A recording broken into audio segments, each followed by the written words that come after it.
Ito yung order ni ma'am na taga Pasig City na pinadeliver ko na ito sa LBC at pick up lang niya doon sa kanilang branch.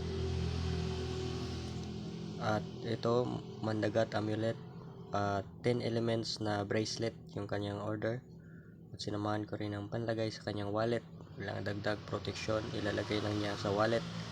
Itong bracelet na 10 elements ay nagagamit niya ito bilang proteksyon sa mga kulam, barang sumpa, usog, bati, tigalpo, palipad hangin at iba pang mga spiritual na atake, proteksyon sa mga bad spirits, mga aswang, demonyo at iba pang mga nilalang na hindi nakikita ng ordinaryong mata ng tao.